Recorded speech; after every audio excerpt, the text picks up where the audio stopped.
आज हम BA part first के अंतर्गत पेपर सेकंड में कहानी पठार का धीरज का अध्ययन करेंगे। इस कहानी के महत्वपूर्ण अंशों की व्याख्या हम अगले व्याख्यान में आयोजित करेंगे। उससे पहले मैं संक्षेप में आपको कहानी के कथानक के संबंधित महत्वपूर्ण जो तथ्य हैं उससे अवगत करवाऊंगा और उसके कथानक की समीक्षा भी हम करेंगे। यह कहानी हिंदी साहित्य के बहुत ही यशस्वी कहानीकार अज्ञेय के द्वारा लिखी गई है। अज्ञेय का जन्म उत्तर प्रदेश में हुआ था, लेकिन इनकी जो मूल शिक्षा थी वह मद्रास और लाहौर में हुई थी। चूँकि अज्ञेय के पिता पुरातत्व विभाग में थे, इसलिए सामान्यतः उनको भी अपने पिता के साथ देशाटन करने का अवसर मिला और उसका उनको अपने साहित्य में बहुत बड़ा उनका एक हिस्सा भी हम देख सकते हैं जो उनके देशाटन का। अंग्रेजी में उन्होंने एमए किया और उसके बाद वे क्रांतिकारियों के संपर्क में भी आए। 1930 ईस्वी में वे आज़ादी के आंदोलन के दौरान पकड़े गए और 4 साल उन्होंने जेल में भी बिताए थे, जिसके अंतर्गत वे 2 साल नज़रबंद भी रहे। अज्ञेय एक बहुत ही विचित्र मेधा और हिंदी साहित्य में एक दुर्लभ प्रतिभा के धनी व्यक्तित्व थे। न केवल कहानी वन कविता, उपन्यास, नाटक, निबंध, संस्मरण, यात्रा, वृत्तांत आदि विभिन्न जो साहित्य की हमारी गतिविधियां हैं उसके अंतर्गत उन्होंने अनेक उच्च कोटि की रचनाएं हिंदी साहित्य को प्रदान की। सबसे महत्वपूर्ण था उनका तार सप्तक का प्रकाशन और संपादन करना। तार सप्तक एक प्रकार से हिंदी साहित्य में एक नए युग का प्रतिपादन करता है, जिसमें हिंदी की नई कविता, जिसका उन्होंने प्रयोगवाद नाम दिया, उससे संबंधित उन्होंने नई कविता में जो प्रयोग उन्होंने अपनाए वो हिंदी साहित्य में आज भी बहुत प्रसिद्ध हैं। दूसरा, तीसरा, चौथा सप्तक उन्होंने प्रकाशित किए और एक उनकी बहुत ही महत्वपूर्ण जो उनका एक पुस्तक है जो शेखर एक जीवनी, नदी के द्वीप, ये बहुत अच्छे उपन्यास हिंदी साहित्य में माने जाते हैं जो अज्ञेय के द्वारा ही लिखे गए। एक विशेष बात यह है कि अज्ञेय ने हिंदी साहित्य के कई पत्र पत्रिकाओं का संपादन भी किया था, जिसमें प्रतीक, नया प्रतीक, दिनमान आदि थे।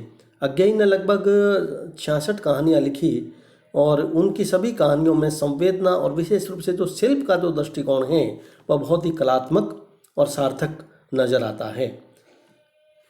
पाठ्य पुस्तक में जो उनकी पठार का धीरज कहानी है, उस पठार के धीरज कहानी के कथानक में वे सबसे पहले ऊंचे टीलों, खंडरों और चट्टानों से कुछ मटमैली आकृति का जो पठार है उसका वर्णन करते हैं। उसकी व्यापकता से अभिभूत होकर एक किशोर जो होता है वह सहसा एक तीतर की बोली सुनाता है कि ए तितिर त तितरी।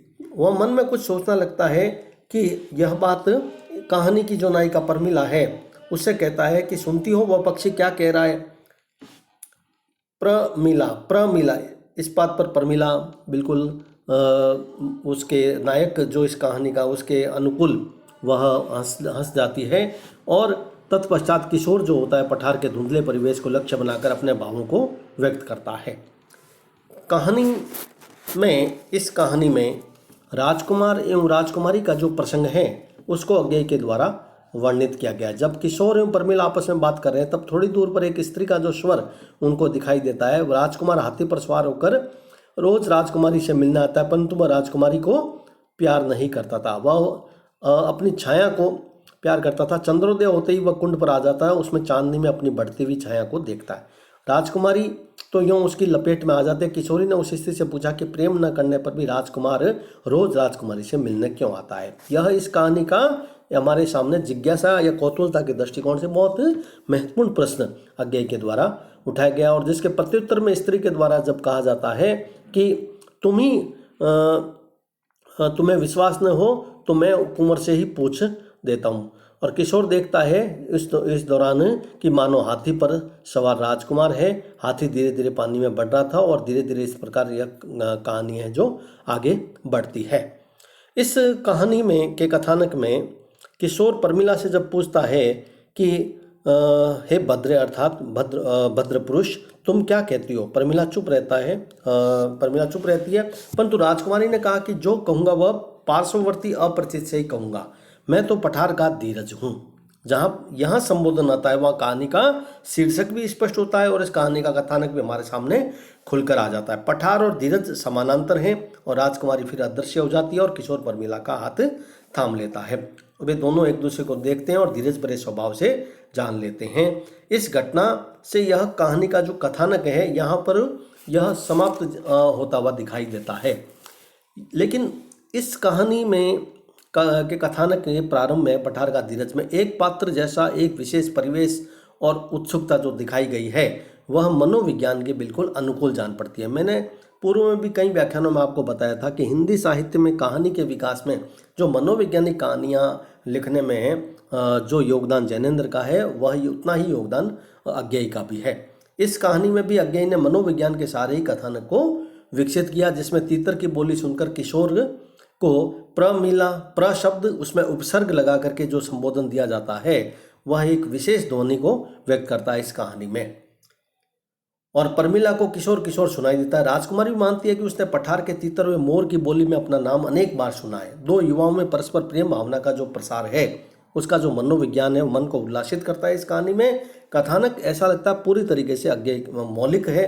ऐसा हिंदी साहित्य में इतना मौलिक कथानक पूर्व में बहुत कम कहानियों में देखने को मिला। इस कहानी में कुंड, चांदनी, हाथी, छाया आदि कई प्रतीक हैं। उन सिंबॉलिक जो प्रतीक होते हैं, सांकेतिक ध्वनियाँ, उसके माध्यम से कहानीकार अपने कथानक में पात्रों के मानसिक संघर्ष का निरूपण करता है।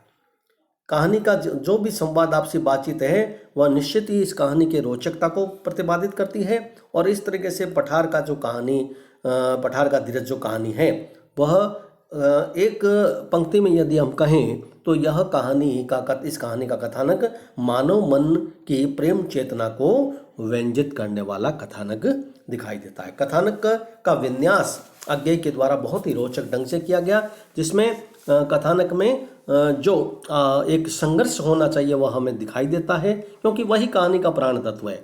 कथानक में एक जिज्ञासा और एक जो कौतूहलता की भावना होती है, जो करुणा के भावों से भरी हुई है इस कहानी में, वह उस दृष्टिकोण से एक पाठक आगे बढ़ता है। और कथानक में किसी न किसी मनोवैज्ञानिक तथ्य को या सत्य को उद्घाटित करने वाला हो तो यह कहानी शुरू से ही हमें प्रकट होती है कि एक मानव मन के अंतर्द्वंद को चित्रित करते हुए वह सत्य का उद्घाटन करती है। कथानक का मध्य और जो भाग है वह उसके विकसित होता हुआ दिखाई देकर अंत में कहानी चरम सीमा को प्राप्त करती है।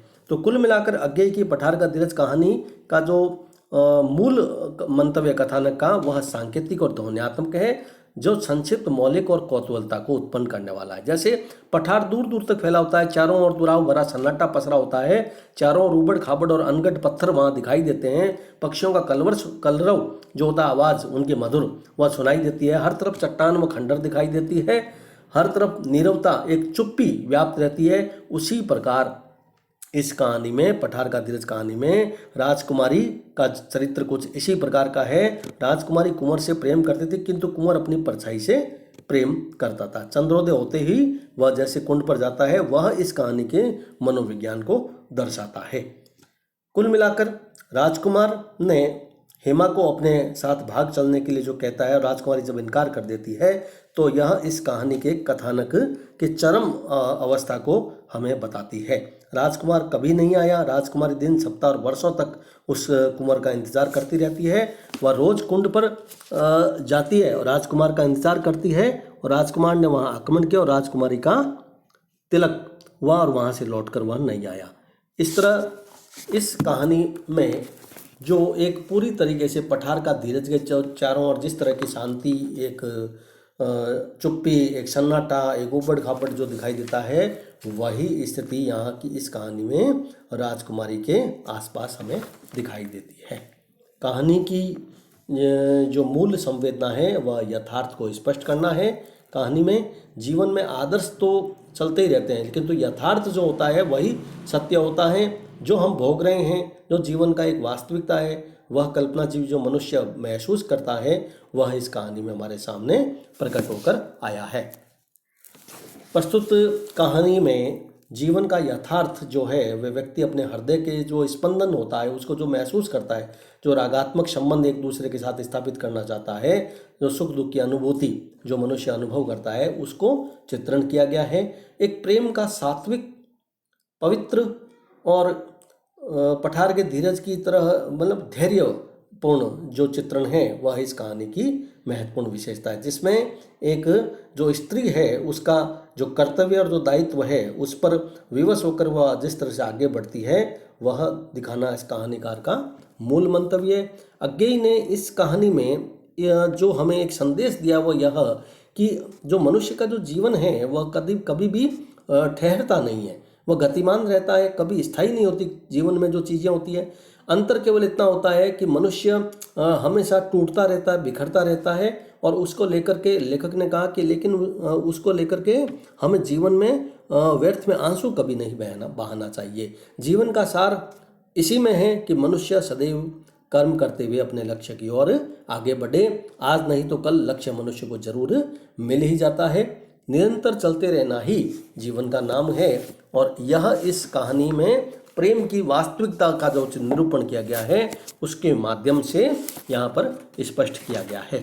कहानी में पूरी तरीके से अज्ञेय ने जो राजकुमार और राजकुमारी का प्रसंग, किशोर और प्रमिला की जो मनोदशा है उसके माध्यम से कथानक में रोचकता और एक मनोविज्ञान का जो चित्रण किया है वह कहानी के मौलिकता और उसके मानव मन की प्रेम चेतना को व्यंजित करने वाले चित्र को हमारे सामने उपस्थित कर देती है।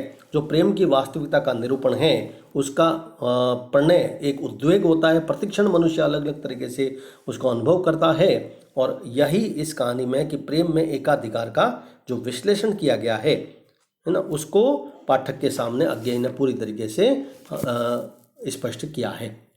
इस बात को आप विशेष ध्यान रखें कि यह कहानी एक प्रतीकात्मक कहानी है, जिसमें प्रतीक रूप में जो मनुष्य के मानसिक संघर्ष को दिखाया गया है उसी का विकसित रूप आगे चल करके जीवन के यथार्थ रूप को हमारे सामने प्रकट करता है, और वह प्रेम और व्यवहार का जो यथार्थ सूक्ष्म विश्लेषण है यही इस कहानी के कथानक की मूल विशेषता है।